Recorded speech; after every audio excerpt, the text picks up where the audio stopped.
नमस्कार दोस्तों, मैं आपका दोस्त आशीष शर्मा एक बार फिर से आशीष शर्मा क्लासेस में आपका बारंबार स्वागत करता हूं।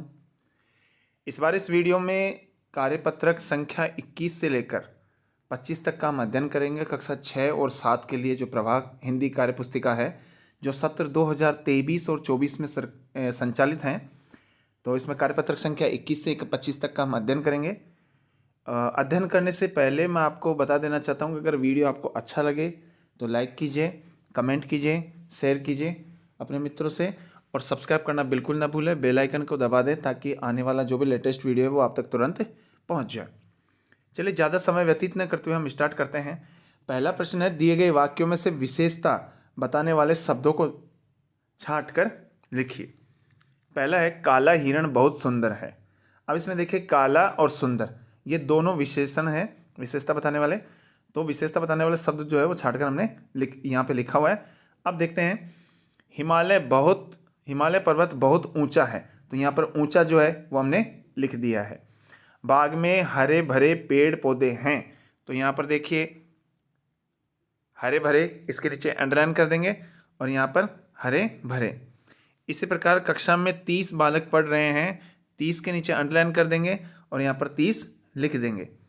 इसी प्रकार वह गन्ना बहुत मीठा है, तो मीठा के नीचे अंडरलाइन कर देंगे और वहाँ पर लिख देंगे मीठा। सभा में बहुत कम लोग हैं, तो कम यहाँ पर विशेषण बताने वाला शब्द हो जाएगा। इसी प्रकार सारी घास गाय को खिला दो, तो सारी के नीचे अपन अंडरलाइन कर देंगे। इस प्रकार ये अपना पहला प्रश्न हुआ। दूसरा प्रश्न देखते हैं, नीचे बॉक्स में दिए गए विशेषण शब्दों से वाक्य पूरे कीजिए। अब ये जो आप देख पा रहे हैं यहाँ पर, ये जो ब्रैकेट में शब्द दे रखे हैं, इन ब्रैकेट वाले शब्दों को हमें यहाँ पर लिखना है। जैसा कि हम देख पा रहे हैं, यह आम बहुत मीठा है। इस प्रकार ख में अगले में है, गली में चौथा मकान मेरा है। इसी प्रकार अगले में देखते हैं, कमरे के भीतर अंधेरा है। इसी प्रकार अगला है, कार का आगे का पहिया पंचर हो गया है। इसी प्रकार अगला है, पलंग पर रंगीन चादर बिछी है। इसी प्रकार यह गाजर बहुत ताज़ा है।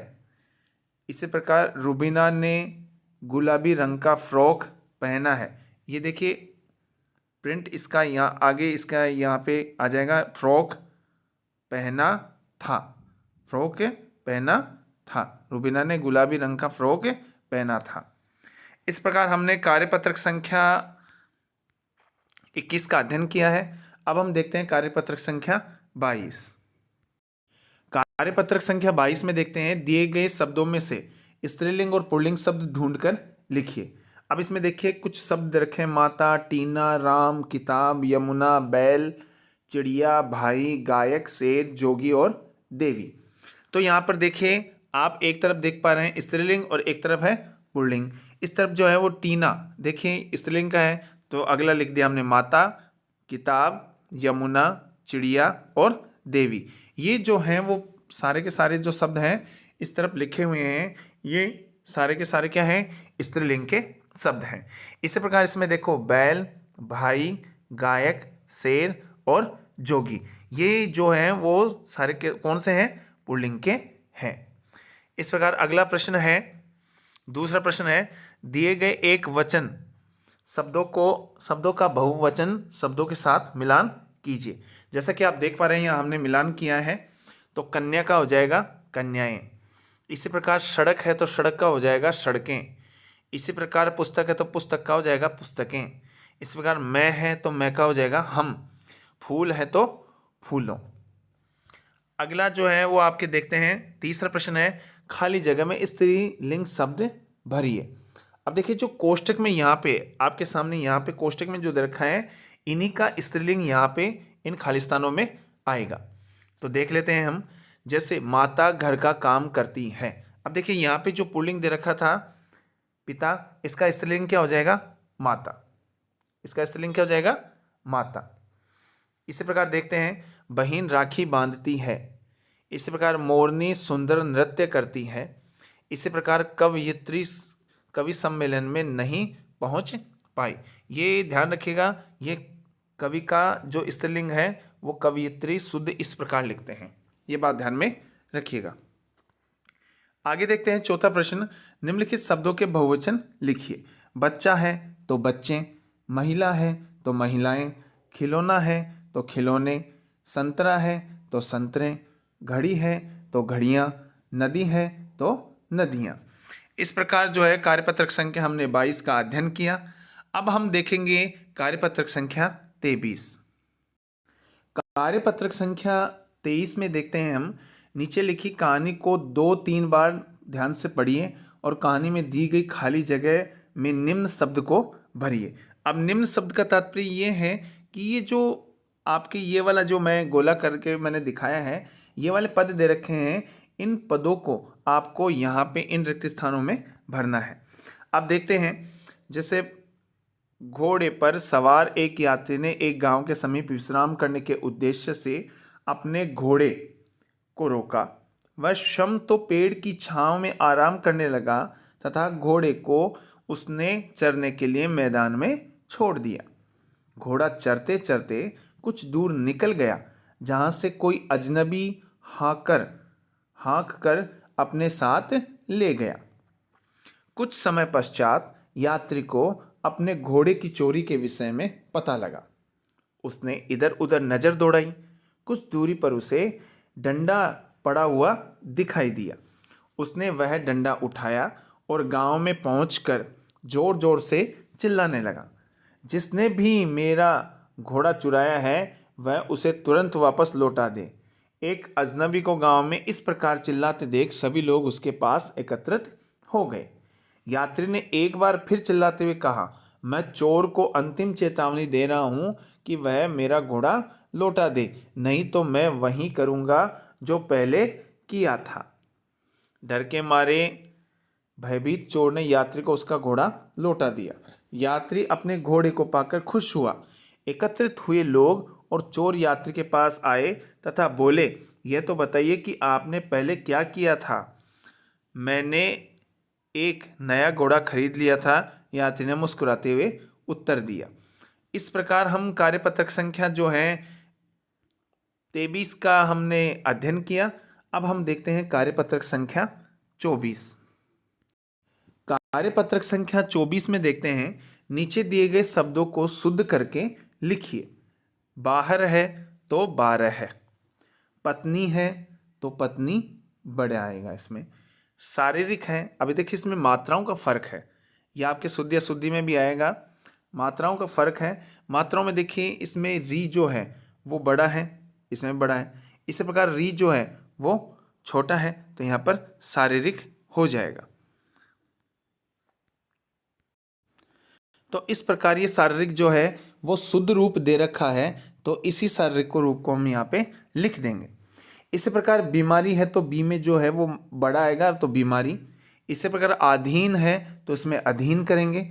इसी प्रकार चिन्ह है तो देखिए यहाँ पे चिन्ह जो है वो इस प्रकार लिखा जाता है, इस प्रकार है कि ये लग जाता है, तो ये चिन्ह जैसे कि हमने यहाँ पर लिखा है। इसी प्रकार दिवाली है तो यहाँ पर दीपावली कर देंगे। इस प्रकार मिठाइयाँ हैं तो यहाँ पर मिठाइयाँ इस प्रकार अपन जो है वो लिख देंगे। आगे देखते हैं दूसरा प्रश्न। अशुद्धि दो तरह से होती हैं, शब्द संबंधी और वाक्य रचना संबंधी। नीचे कुछ वाक्य दिए गए हैं, उन्हें आप शुद्ध करके लिखिए। जैसे अशुद्ध वाक्य है उसको शुद्ध रूप में लिखना है। बाहर से कोई को बुला दो, तो हम इसको शुद्ध रूप में लिखेंगे, बाहर से किसी को बुला दो। बाहर से किसी को बुला दो। दूसरा प्रश्न है, वहां अनेक लोग थे, तो इसको लिखेंगे वहां अनेक लोग थे। अब यहाँ पे देखो अनेकों है वो गलत है, तो यहाँ पे अनेक आ जाएगा। इसी प्रकार मेरे को तुम्हारे से कुछ कहना है, मेरे को नहीं होता, वहाँ पे होता है मुझे तुमसे कुछ कहना है, मुझे तुमसे कुछ कहना है। चौथा है नाना जी खाना खा ले, तो यहाँ पर लिख लेंगे अपन नाना जी खाना खा लो। इसी प्रकार पांचवा है लड़का पढ़ रहे हैं। अब देखिए जो सब्जेक्ट है जो करता है वो एक वचन है और क्रिया जो है वो बहुवचन की दे रहा है, तो यहाँ पर भी जो करता है उसको भी बहुवचन का रूप दे देंगे, तो लड़के पढ़ रहे हैं। इसी प्रकार छठा प्रश्न है दिव्या के 3 भाई हैं, तो इसमें दिव्या के 3 भाई हैं। इसी प्रकार 7वां है विपुल खाना खाता खाता सो गया, तो विपुल खाना खाते खाते सो गया। इसी प्रकार 8वां है तुम तुम्हारा काम करो, तो तुम अपना काम करो। इस प्रकार 9वां है कृपया करके मेरी बात सुनिए, तो कृपया मेरी बात सुनिए। इस प्रकार 10वां है क्या आप दूध पी लिए हैं, तो क्या आपने दूध पी लिया है। इस प्रकार हमने कार्यपत्रक संख्या जो है 24 का अध्ययन किया। अब हम देखते हैं कार्यपत्रक संख्या 25। कार्यपत्रक संख्या 25 देखते हैं। एक गद्यांश रखा है और उसमें उसको पढ़कर समझ करके उत्तर देना है। गर्मियों के दिनों में एक चींटी बहुत प्यासी थी। कुछ देर चलने के बाद वह एक नदी के पास पहुंची। सामने पानी था, लेकिन वह सीधे नदी में नहीं जा सकती थी, इसलिए वह एक पत्थर पर चढ़ गई। जैसे ही उसने पानी पीने की कोशिश की, वह सीधी नदी में गिर गई। उसी नदी के किनारे एक पेड़ की टहनी पर एक कबूतर बैठा था। उसने चींटी को पानी में गिरते देख लिया। उसने चींटी की मदद करने के लिए तेजी से पेड़ का एक पत्ता तोड़कर नदी में चींटी के पास फेंक दिया। चींटी उस पत्ते पर चढ़ गई। थोड़ी देर बाद पत्ता तैरता हुआ नदी के किनारे पर पहुंच गया। चींटी ने पत्ते से छलांग लगाई। किनारे पर आकर उसने पेड़ पर बैठे कबूतर को धन्यवाद किया। अब हम देखते हैं इसमें प्रश्न जो है वो है ऊपर लिखी कहानी के आधार पर प्रश्नों के उत्तर दें। पहला प्रश्न है कबूतर ने चींटी के लिए पत्ता फेंका। अब इसमें जो तीसरा ऑप्शन है चींटी की मदद करने के लिए। इसी प्रकार दूसरा प्रश्न है डूबते को तिनके का सहारा से आप क्या समझते हैं। तो इसमें जो दूसरा नंबर का ऑप्शन है वही सही आंसर है, परेशानी में थोड़ी मदद मिलना। इस प्रकार तीसरा प्रश्न है कबूतर के स्थान पर आप होते तो चींटी की मदद कैसे करते।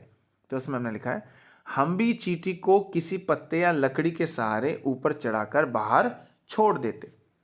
इसी प्रकार चौथा प्रश्न है क्या आपने भी कभी किसी की मदद की है, अपने शब्दों में लिखिए। हाँ, हमने एक बार अंधे व्यक्ति को सड़क पार करवाई है। इसमें आप अपने विचार जो हैं वो लिख सकते हैं। इसमें और भी अन्य आपके जो विचार हैं वो लिख सकते हैं। कोई ज़रूरी नहीं है कि आप यही आंसर लिखें, पर हमने एक अपना विचार जो मैंने मदद की है वो मैंने यहाँ पर लिखा है।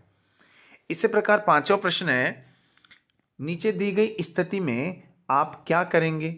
स्कूल में भूकंप आने पर, तो इसमें लिखेंगे सभी के साथ खुले में बाहर जाएंगे। दूसरा है घर का पता भूलने पर पुलिस या किसी अच्छे व्यक्ति से मदद लेंगे। इसी प्रकार तीसरा है घर में चोर घुसने पर जोर से चिल्लाएंगे और पुलिस को सूचना देंगे। इसी प्रकार परीक्षा में प्रश्नों के उत्तर न आने पर याद करने की कोशिश करेंगे।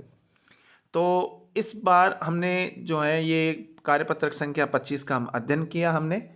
मैं उम्मीद करता हूं कि आपको ये वीडियो बहुत ही अच्छा लगा होगा। अगर आपको वीडियो अच्छा लगा हो साथियों दोस्तों, तो वीडियो को लाइक कीजिए, कमेंट कीजिए, सब्सक्राइब कीजिए और अपने मित्रों से शेयर ज़रूर कीजिए। सब्सक्राइब करना बिल्कुल भी ना भूलें। सब्सक्राइब करके बेल आइकन को ज़रूर दबाएं और हमें कमेंट करके बताएं कि वीडियो कैसा लगा। अगले वीडियो में हम फिर से मिलेंगे, तब तक के लिए हमें इजाज़त दीजिए। जय हिंद, जय भारत।